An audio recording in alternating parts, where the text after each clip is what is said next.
After mulching, we spray our tomatoes or our seedling. We spray our seedling using rockets. Reasons why we spray using this herbicide called the rockets. This herbicide, it does not allow any crop pest around the crop.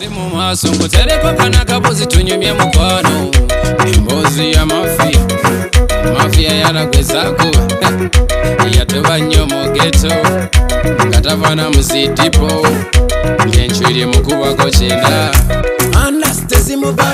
Looking at foot and mouth disease. Foot and mouth disease is caused by a virus.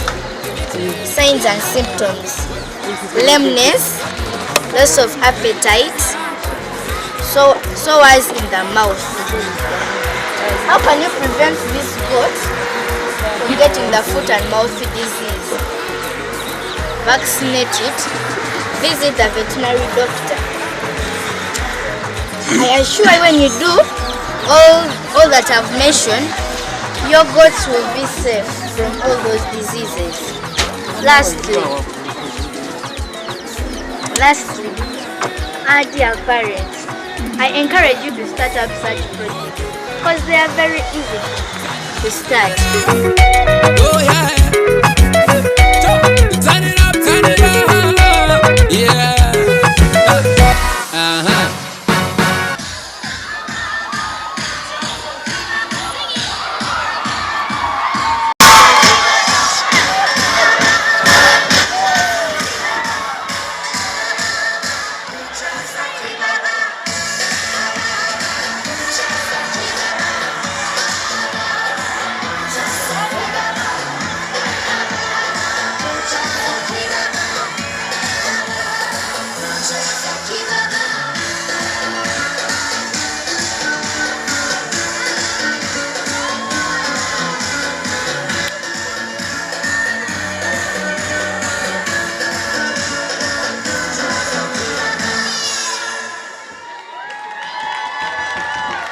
Jebale konyabo kale Pamela nawe jebale otya pulira nze nampulira essanyu linzita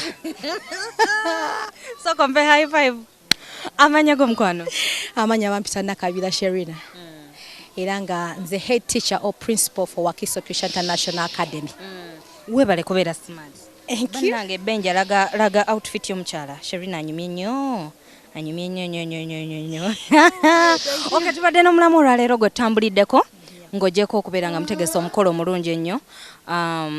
Omwana wo oli muzadde first of all? Ndi muzadde era wano nnyinawo omwana. Olinawo omwana? Okay, kati omwana wo oyo okumutwala ewasenga okuwummula n'okusigala naawe mu holiday oloza gwe kikyokola? Mpulira nga nze njagala nsigale n'omwana. Lwaki? Kubanga siyinza kumanya senga biki byanaayigiriza mwana wange. Kati kinyamba nnyo nze holiday akaseera ke nninawo akatono n'ensigala naye ne muteekamu empisa ze nali yagadde afuuke mu maaso enkya. Senga abatalina mpisa oba abayina? Senga weewaawo ayina empisa kubanga abasengaawe naye oba oli awo senga ayinza obutaba na budde bwa mwana wange nga nze bwe naali bufunye. Njagala weebazeeyo abantu 2-3 abakuyambyeko. Webale Pamela, njagala okutwala akakisa kano kwebaza director waffe Pastor Ben Kibumba abaddewo nnyo atuwagidde mu byensi. Pastor Mukama yeebazibwe. Njagala okwebaza staff, all the teachers and the non-teaching staff for Wakiso Christian International Academy. They are amazing. They have done a great job. Ate njagala okwebaza abazadde, especially the team of judges. Babadde bazadde baffe banange beebale nnyo. Thank you so much. Yes. Kale mukwano Sherina tukwagaza olunaku olungi. Mwebale twaniriza. Thank you Pamela. Ate katudde ku stage ate atulaba ebirala.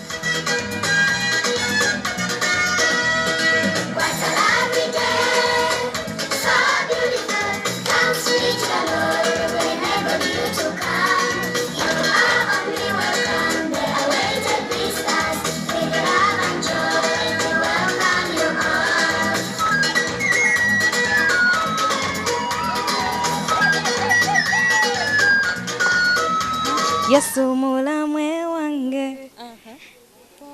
Mulamu tiyembe timulamu. Yesu mulamwe wange. How are you? I'm fine. What's your name? My name is Marjorie. By your scripture. Imujo manyi mu Bible. Mark 10:14 it says, "Let the little children come to me, for the kingdom of God belongs to them." What does it mean? Wojiwulira scripture kicho otegeeramu? Nti abaana abato temubaziyiza kujja eri Mukama ne bw'omulaba nti ali ku street tomu andamainga muwelokaminge kati ng'omulalu najja nakusaba amazzi nga mwana muto olina omuwa amazzi kuba ne Mukama abaagala kyekimu. Wani erinnya lyo? Yenze Marjorie Nakintu. How are you? I'm fine. What's your name? Rodrak Sendawula Wanyana. Owulira otya? Bulungi. Ki ekisinza okusanyusa? Katonda. Katonda akusanyusiza? Akoze eki Katonda bannaaye? Ankumye nga nkyali mulamu. Katonda akuuma atya abantu? Abawa amagezi. Abawa amagezi. Ki ekirala Katonda kyagaba? Agaba obulamu. Rodi, Katonda wali omulabyeko? Afaanana atya? Kala afaanana nga muzungu. Afaanana ng'omuzungu? Bannaaye katugenda kola tutyafe abaddugavu. Naffe Katonda atwagala. Nze nno baŋŋamba nti no Katonda wa bbulu. Womuntu niyaba tawa muno gw'oli mweru. Mbu Katonda wa bbulu womuntu niyaba te skin ye ya bbulu. Ndowooza bannimba? Bakulimba. Wa kala ki? Wa brown. Wa brown? Wa white. Wa white? Wa white nga waneno wafaanana wano? Bannaye Katonda nange njala mulabe kati wamulabirawo olwo? Mu kirooto. Mu kirooto? Yajja n'akugamba atya? Nangamba munno ajja kumukuma nga nkyali mulamu. Layira yakugamba mwaka ki? Yakugamba mwaka ki? Mu July. Rodi Katonda yamulabikira era namugamba agenda mukuma nga mulamu. Rodi, olina scripture gy'omanyi mu Bible? John 3:16 it says, "For God so loved the world that he gave his only son, that whoever believes in him will never perish but have everlasting." Give me a high five. Nkuba ne hip yo. Go sing a Rodi, see you. Kankulinde ku stage. Okay, this is a Christian school. Era nga badde mbuuza abaana ddala babasomesa ku Bible. Nendoza abaana bawulidde nze munaye Katonda baŋŋamba muno wa bbulu. Mbu omuntu niyo bati mu face ye naye n'omubiri gwe gwa bbulu. Naye Rodi yaŋŋambye Katonda gwamanyi wa white. Wa white.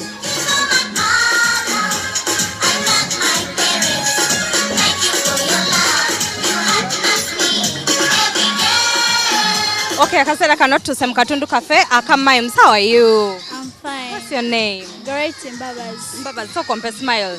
Nyongera. Mbabazi, ogenda kunyimbira luyimba ki? When Jesus said 2, 3, we go.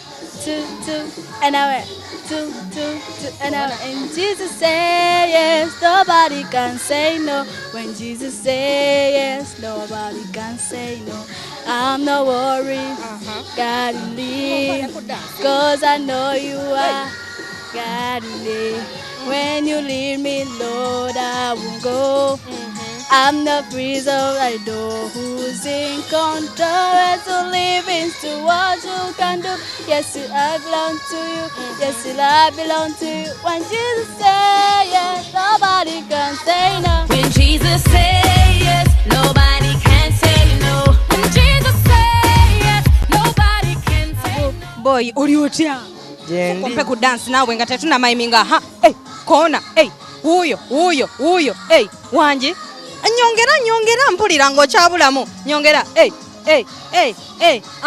tomanyi shoki, mpa shoki, nziniramu shoki. Tomumanyi kale nyongera agago g'omanyi. Kona, mpa high five, nkuba ne hipu.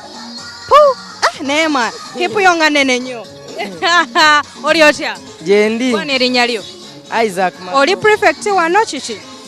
Ndi prefect. Owacho wa games. Games and sports. Oli bulungi? Ndi bulungi.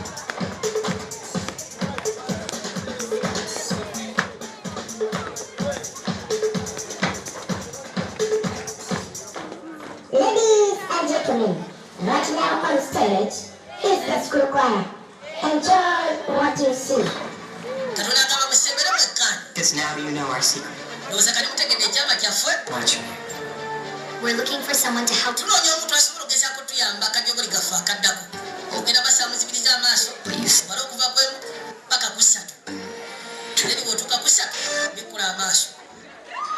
Science and Technology. Wakiso Christian National Academy. Temuduka. WCIA.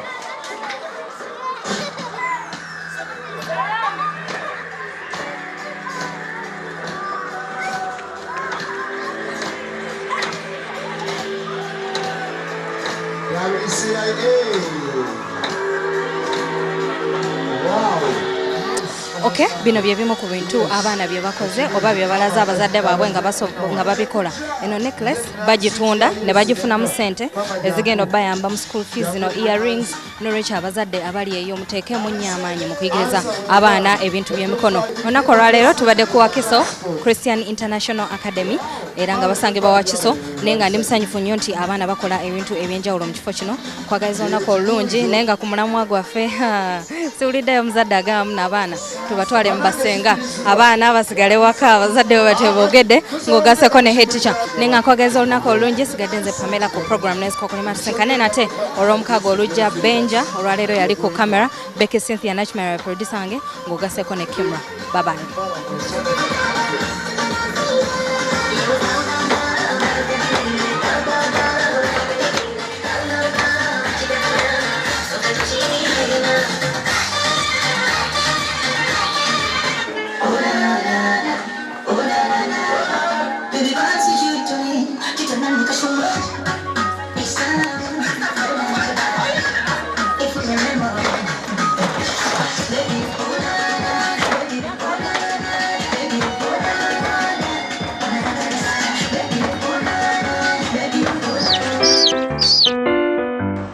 Bye.